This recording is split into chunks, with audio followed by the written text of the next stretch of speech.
तो आदाब, नमस्कार, गुड इवनिंग, सत श्री अकाल। एक बार फिर आप तमाम लोगों का स्वागत है क्राइम तक की कहानी के इस एपिसोड में। उम्मीद है पूरी फैमिली अच्छी होगी, अपना और अपनों का ख्याल रख रही होगी।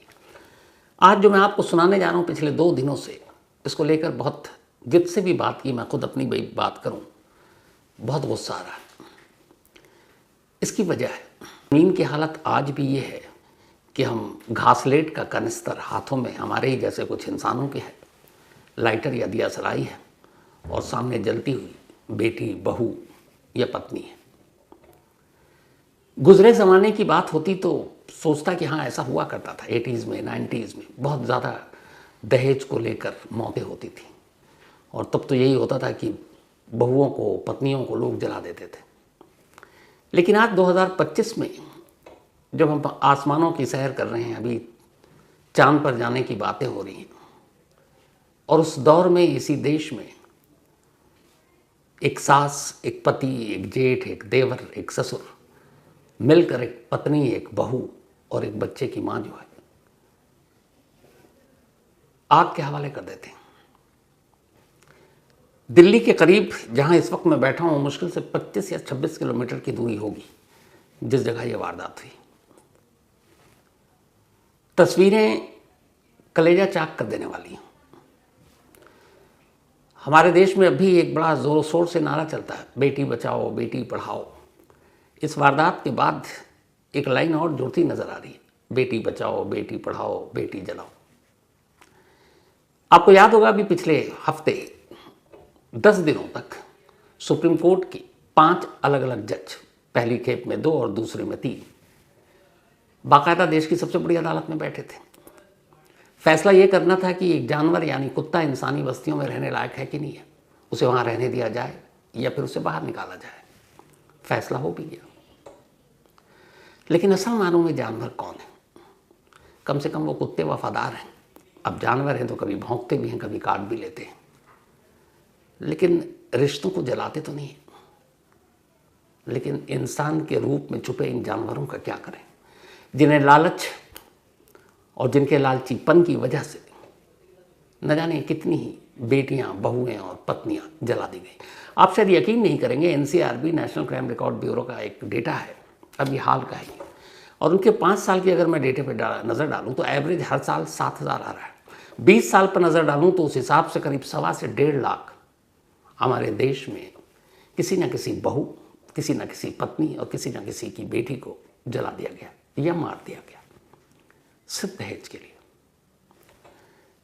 तो वैसे जानवरों को इंसानी बस्ती में रहने या न रहने के लिए मुकदमा होना चाहिए, या ये होना चाहिए कि इंसान के रूप में जो जानवर हमारे बीच में छुपे हुए, हमारे जैसे घरों में रह रहे हैं, इन्हें बाहर करना चाहिए। अप्रैल का वो महीना आपको याद होगा, और एक तस्वीर जब एक बीवी अपने पति का सर अपनी गोद में रखकर पत्थर की बुत की तरह बैठी हुई थी, क्योंकि आतंकवादियों ने उसके पति को गोली मार दी थी। उस एक तस्वीर ने देश को खौला दिया था, लोगों का खून खौल उठा, और इसके बाद उन सुहागनों का बदला लेने के लिए सरकार ने ऑपरेशन सिंदूर चलाया। पर दुश्मन सरहद पार के थे, उन्हें तो मार दिया, पर जो अपने घरों के दुश्मन हैं, जो सिंदूर किया, पूरी सुहागन को ही जिंदा मार देते हैं, जला देते हैं। क्या इनके खिलाफ ऐसे किसी ऑपरेशन की ज़रूरत नहीं है? क्या इनके खिलाफ ऐसे ऑपरेशन नहीं चलाए जाने चाहिए? मैं ये सब कुछ इसलिए कह रहा हूँ कि एक बच्चा है, एक बेटा है, और वो कैमरे पर ये कह रहा है कि कैसे उसकी मम्मी को उसके पापा ने लाइटर से जला दिया। और कमाल ये है कि जब ये बेटा ये कह रहा है, तब भी देखिए उस शख्स को, जो उसकी माँ का दुश्मन है, जो उसकी माँ का कातिल है, उसे पापा ही बुला रहा है। इस बच्चे की सिर्फ आप बात सुन लीजिए। पहले मम्मा के ऊपर पहले कुछ डाला, फिर मम्मा को चाहता मारा, फिर लाइटर से आग लगा दी थी। तो इस मासूम बच्चे को आपने सुना। अब इस बच्चे की मौसी को आपको सुनाता हूं। ये वो मौसी है जो इस बच्चे की मां यानी उसकी अपनी छोटी बहन को जिंदा जलते हुए और मरते हुए अपनी आंखों से देखा, बेबसी के आलम में। और यही वो मौसी है, या उस निकी की बहन जो अब इस दुनिया में नहीं है, कंचन, जिसकी बहादुरी को भी सलाम है, क्योंकि उस सिचुएशन में भी इसने अपने मोबाइल के कैमरे को ऑन किया और अपनी बहन पर जब जुल्म ढाए जा रहे थे उसे रिकॉर्ड किया, और इस रिकॉर्डिंग के दौरान उसकी बहन के पति ने इसकी तरफ मुक्का भी ताना था। ये इस पूरे हादसे की गवाह थी, और इस हादसे से कुछ घंटे पहले खुद इसे भी इसके पति ने बुरी तरह मारा था। तो बच्चे के बाद अब पहले उसकी मौसी को सुन लीजिए। पहले हमारे साथ मारपीट हो रही थी, काफी दिन से हमें टॉर्चर करा जा रहा था कि तुम्हारी शादी में ये नहीं मिला, वो नहीं मिला, इतने पैसे लाओ, अपने घर से 36 लाख रुपए लाओ। उसके बाद सास ने कुछ लिक्विड ला के रखा घर में, हमें दिया। फिर मेरी छोटी बहन के ऊपर बहुत ज्यादा अत्याचार करा, उसके सर में गले में बहुत सारी चीजें मारी, और उसके बाद उसके ऊपर तेजाब डाल दिया। वहाँ पे हमारे बच्चे भी सब थे यार, मैं कुछ भी नहीं कर पाई। मेरे साथ भी बहुत ज्यादा बदतमीजी करी इन लोगों ने, इतना बुरा मारा उसे। मेरे बच्चे भी वहाँ पे देख रहे थे सारी चीजें। उसके बाद मारने के बाद उसके ऊपर वो जो लिक्विड लाए थे वो उसके ऊपर डाल दिया। मेरी बहन जल गई मेरी आंखों के सामने। मैंने उसे बचाने की कोशिश करी, पर मेरी बहन को पता नहीं कौन हॉस्पिटल लेके गया, कौन नहीं। मैं उस स्थिति में नहीं बच पाई थी क्योंकि मैं बेहोश होके गिर गई थी। तो इन दोनों को सुन लिया। अब चलिए आपको उस इंसान के रूप में मौजूद जानवर से मिलाते हैं और उसको भी सुनाते हैं। ये विपिन है, उसी निकी का हस्बैंड, जिसे शायद चिता पर यूं ही लेटने का मौका नहीं मिला क्योंकि 100% जली हुई थी। और उस जली हुई निकी को चिता पर उसके घर वालों ने जब लिटाया तो सोचे क्या आलम होगा। लेकिन ये विपिन इस वक्त अस्पताल में है। एक रिपोर्टर ने पूछा, तुम्हें कोई अफसोस है, पछतावा है, मलाल है? और किस बेशर्मी से ये कह रहा है कि मैंने नहीं मारा, खुद मर गई, और तस्वीरें कुछ और कह रही हैं। तो इस बेशर्म को भी एक बार सुन लीजिए। कुछ कहना चाहते हो आप? गलती पछतावा है? गलती का पछतावा है आपको? मुझे नहीं है, नहीं मैंने मारी है। हाँ। ना मैंने कुछ किया है, अपने आप मरी है। हाँ। अच्छा। और आप पहले भी मारपीट करते थे उससे?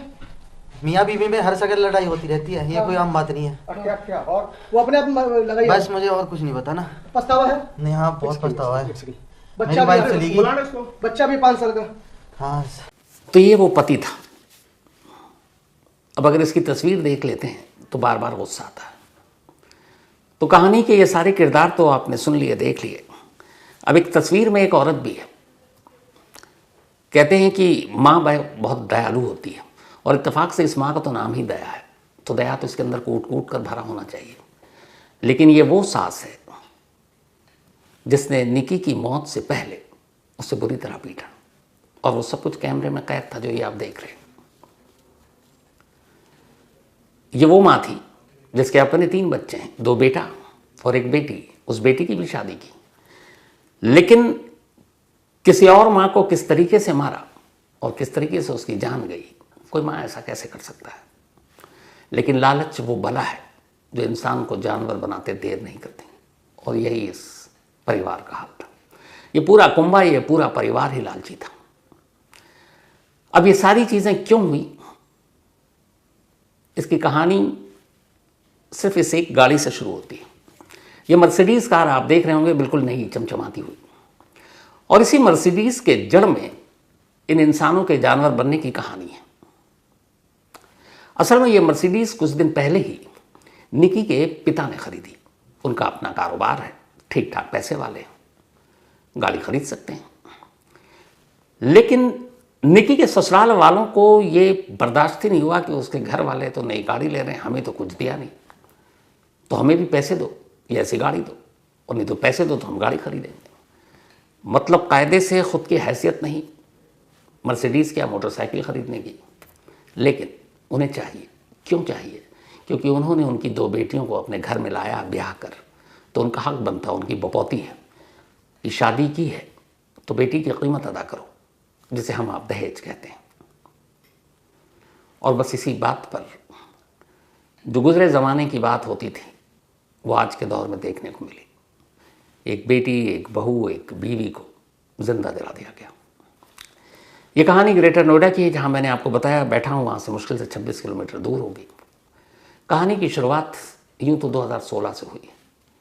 2016 भिखारी सिंह, उनकी 2 बेटियां थीं और एक बेटा है। ठीक ठाक उनका अपना कारोबार, बिजनेस। दोनों बेटियों को उन्होंने बहुत ढंग से पढ़ाया, अच्छी परवरिश दी, नाजों से पाला, जैसा हर बाप करता है। जब वो बड़ी हुई तो फिर रिश्तों की तलाश शुरू हुई। इत्तेफाक से नज़र जाकर पड़ी इसी ग्रेटर नोएडा में रहने वाले सतबीर के 2 बेटों पर। उनमें से एक का नाम विकी और विपिन और दूसरे का नाम रोहित। पूरी तरह से खंगालने के बाद घर वालों ने रिश्ता तय किया और भिखारी सिंह ने अपनी दोनों बेटियों की शादी इन दोनों भाइयों से करने का फैसला कर लिया। रिश्ते की बात फाइनल हुई और दिसंबर 2016 में 2 बहनें और उनकी शादी 2 सगे भाइयों से। घर वालों को लगा कि दोनों बहनें एक साथ रहेंगी, ऊंच नीच, अच्छा बुरा सब आपस में संभाल लेंगी। यही सोचकर शादी की और क्या धूमधाम से शादी की। जितना खर्च हो सकता था बाप ने किया। दहेज में स्कॉर्पियो गाड़ी दी, बुलेट दिया, लड़के की फरमाइश थी कि बुलेट भी दो। महंगे महंगे तोहफे दिए, कीमती सामान दिए और पूरे शान शौकत से शादी की। 16 में ब्याह कर ये दोनों बहनें दोनों भाइयों विपिन और रोहित के घर पहुंच गई। ये दोनों तब पढ़ रहे थे, बिजनेस या काम भी नहीं कर रहे थे, बेरोजगार थे एक तरह से। और आज भी आलम यह है कि एक तरह से बेरोजगारी है। उसकी वजह यह है कि इनके परिवार के जो मुखिया हैं सतबीर, उनका अपनी परचून की दुकान है जहाँ आटा चावल दाल तेल साबुन ये सब बिकता है। जबकि निकी और कंचन के पिता का अच्छा खासा कारोबार, उनके पास दौलत ज़्यादा थी। उन्हें लगा था उन्हें बेटियां खुश रहेंगी, लेकिन उन दोनों की नज़र और उस घर वालों की नज़र तो उनकी दौलत पर थी। शादी के कुछ महीने तक तो ठीक चला, उसके बाद मुंह खुलना शुरू हो गया, हमें ये चाहिए, हमें ये चाहिए। बीच बीच में बाप भी देते रहे, हैसियत थी कि चलो बेटियां खुश रहेंगी। बात एक बेटी नहीं 2-2 बेटियों की थी। लेकिन लालच का मुंह खुलता गया, मांग बढ़ती गई, घर वाले भी परेशान, उधर बेटियां भी परेशान। लेकिन इन बेटियों की एक बड़ी अजीब मजबूरी होती है। जब तक घर पर रहती है मायके में हर चीज़ शेयर करती हैं, एक बार ससुराल पहुंच जाती हैं तो फिर इनकी तकलीफ़ सिर्फ इनकी बनकर रह जाती है। ये नहीं चाहती हैं कि इनके माँ बाप को इनकी तकलीफ़ के बारे में जानकारी भी हो, क्योंकि इन्हें लगता है कि उन्हें तकलीफ़ पहुंचेगी। और यही खामोशी कई बार जानलेवा हो जाती है। दोनों बेटियां अब दहेज के नाम पर जुल्म सहती रहीं, पिटती रहीं, मार खाती रहीं, लेकिन उफ नहीं किया। जब कभी कोई बड़ी चीज़ होती तो घर वालों को बता देते, घर वाले दे देते। और ये सिलसिला चलता रहा। इस दौरान में इनको बच्चे भी हुए, लेकिन इनकी लालच बंद नहीं हुई। परचून की दुकान पर बड़ा बेटा रोहित तो फिर भी कभी कभार चला जाता, छोटा विकी तो सिर्फ आवारागर्दी ही करता, कोई काम नहीं। अब जब कोई काम नहीं करेगा तो ऐसे लोगों के जेब खाली होते हैं, उन जेबों को भरने के लिए दूसरों की जेबों की तरफ नज़रें गड़ाते हैं। और विपिन की नज़रें जो थी वो अपने ससुराल की तरफ थी। ये सब कुछ चलता रहा। इसी दौरान पिछले हफ्ते एक मर्सिडीज़ खरीदी गई, भिखारी सिंह ने खरीदी। ये खबर ससुराल तक पहुंची, विपिन और रोहित तक। अब उन्हें लगा कि कमाल है, इनके घर वाले मर्सिडीज़ में चल रहे हैं और हमारे पास तो है नहीं, तो हमें भी चाहिए। नहीं है तो 35 लाख रुपए दे दो, हमको महंगी गाड़ी खरीद लेंगे। दहेज लेने वाले दहेज के पैसे से अगर कोई घर देता है उसमें भी चौड़े होकर रहते हैं। गाड़ियाँ मिलती हैं तो रौब के साथ घूमते हैं, कभी शर्म नहीं आती। मैं तो कहता हूँ कायदे से वो भिखारी कहीं बहुत ज़्यादा बेहतर है जो सड़क पर भीख मांगते हैं, हाथ फैलाते हैं, खुलेआम भीख मांगते हैं और लोग देते हैं। क्यों? क्योंकि उनकी असलियत हमारे सामने है। क्या ये भिखारी है, भीख मांग रहे हैं। लेकिन शादी के बाद दहेज के नाम पर ये जो भीख मांगते हैं, इन्हें तो शर्म भी नहीं आती। तो इसी मर्सिडीज को लेकर बहस शुरू हुई, लड़ाई शुरू हुई। बात 21 तारीख की थी, गुरुवार का दिन था।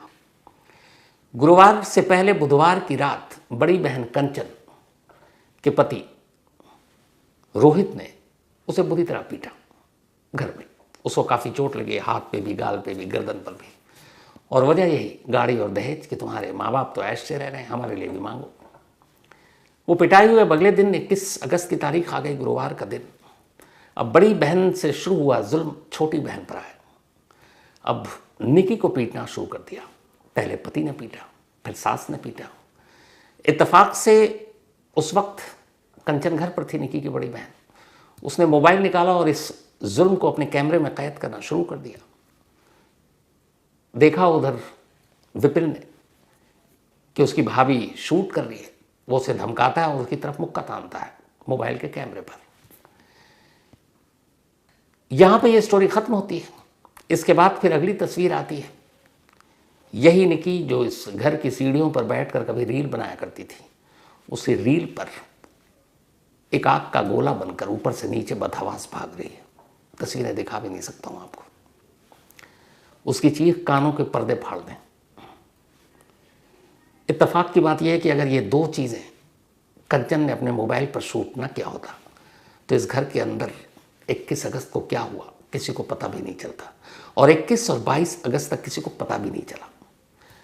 जब आग लगी और आग के शोलों में लिपटी हुई थी निकी, पता नहीं उसको किसने अस्पताल पहुंचाया। अस्पताल ले गए, उसकी मौत हो गई। लेकिन यह खबर अभी भी घर के अंदर और निकी और कंचन के घर वालों तक थी, थोड़े बहुत मोहल्ले के लोगों तक। 21 गुजरा, 22 गुजरा, 23 तारीख आ गई।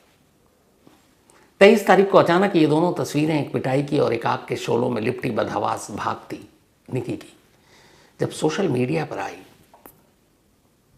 और देश ने देखा और पूरा देश सिहर उठा।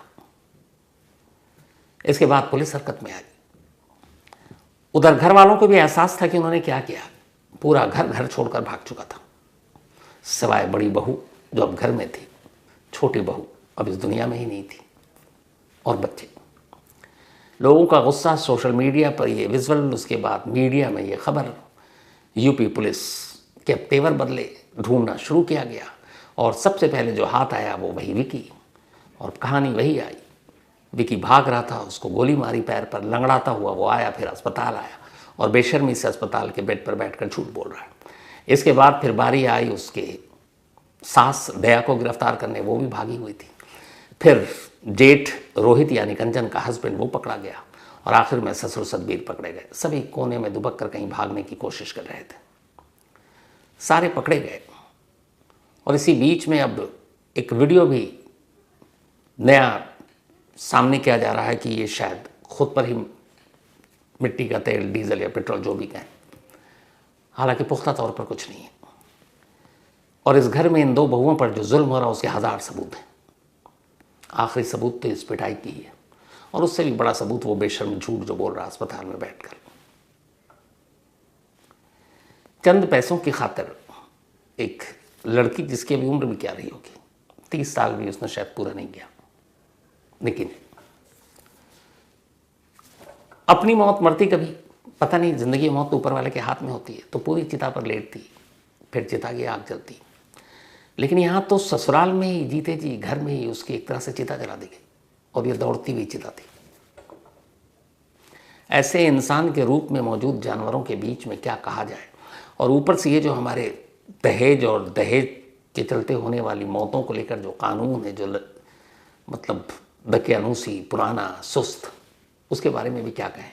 आप दिमाग पर गौर कीजिए, ध्यान से सोचिए और सिर्फ बताइए मुझे कि आज तक इस देश में दहेज से होने वाली किसी मौत के लिए किसी को फांसी की सज़ा दी गई है? बिल्कुल नहीं। बल्कि दहेज और दहेज के लिए होने वाली मौत के बाद जो लोग पकड़े जाते हैं वो जितनी जल्दी जेल जाते हैं उतनी जल्दी जेल से छूट भी जाते हैं। तो जब कानून ऐसा होगा, लालच इस कदर होगी, तो फिर आज किसी की बेटी है, कल किसी और की बेटी होगी। ये सिलसिला वैसे भी बरसों से चलता आया, चांद सितारों के दौर में हम पहुंच चुके हैं, लेकिन अभी भी तो वही हुआ। हालांकि मेरा मानना है कि इसमें एक गलती उन बेटियों के माँ बाप की भी है, जो सामने वाले के लालच का मुंह भरते हैं। कोई भी शख्स बेटी देकर किसी पर या किसी को अपने घर में ब्याह कर जो लाता है, कोई भी लड़का, वो एहसान नहीं करता ना उसके घर वाले। अगर यही और सारे बेटियों के बाप ये तय कर लें कि वो अपनी बेटियों की शादी किसी लड़के से करेंगे ही नहीं, तो सोचिए शादी की ज़रूरत तो उन लड़कों की भी, फिर उनका क्या होगा। राजस्थान में एक गांव आज भी है जहां बेटियों को उस वक्त मार दिया जाता था, तो आज वहां एक पूरे गांव में जितने भी लोग हैं वो सब कुंवारे हैं। कुंवारों का गांव कहा जाता है, क्योंकि बेटियां उनको खुद ही मार दिया तो मिलेगी कहाँ शादी के लिए, वंश कहाँ से बढ़ाओगे। तो अगर हर बेटी के माँ बाप ये तय कर लें, शायद दहेज के इन लालची दानवों का कुछ इरादा बदल जाए, या ये तय कर लें कि अपनी खुशी से जो देना है देना है, दहेज नहीं देंगे। और कम से कम जिसने मुंह खोला तो उसको तो सवाल ही नहीं, बल्कि उसके मुंह पर एक जन्नाटेदार थप्पड़ देंगे। ऐसा हो और दूसरा अगर कानून साथ दे, इस तरह का सख्त कानून की जो भी ऐसी हिम्मत करे किसी की बेटी को जलाने के लिए, किसी बहू को, किसी पत्नी को, तो ऐसी सज़ा दे कि आदमी सोच कर ही लरज़ उठे। पर मालूम नहीं वो दिन कब आएगा, क्योंकि जैसा मैंने कहा, गुजरे दौर की बात तो समझ में आती थी। ऐसा लगता था कि पुरानी कहानियों में सुनते थे 60, 70, 80, 90 के दशक में कि बहुओं को, बेटियों को, बीवियों को जिंदा जला देते हैं दहेज के लिए। बट आज के दौर में 2025 में बैठकर अगर देश की राजधानी से 20-25 किलोमीटर दूरी पर ऐसी घटना, ऐसी वारदात हो, तो फिर लगता है कि हम हैं कहाँ, किस दौर में जी रहे हैं। आसमान की हकीकत कुछ और हो सकती है, चांद सितारों को हम खंगालने की बातें कर सकते हैं, लेकिन ज़मीन पर तो हमारे लिए सब कुछ वही बदला कहाँ है।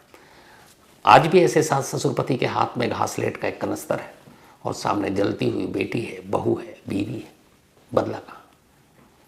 बदल सकता है अगर कानून साथ दे, बदल सकता है अगर हर माँ बाप जिनकी बेटियां हैं वो तय कर लें।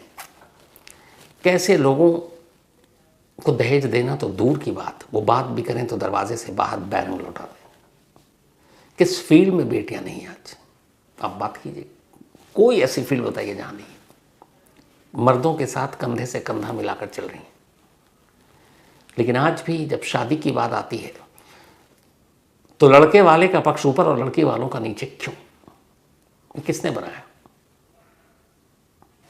सोचने की ज़रूरत है, क्योंकि बेटियां, लड़कियां अपनी तकलीफ़ें अपने माँ बाप से शेयर नहीं करती हैं ससुराल जाने के बाद। ये फैक्ट है। खामोशी से मरती रहेंगे अगर हम सब खामोश रहेंगे। इसलिए ज़रूरी है कि इसके बारे में कदम उठाना चाहिए। इस अफसोसनाक कहानी में इतना ही। आपसे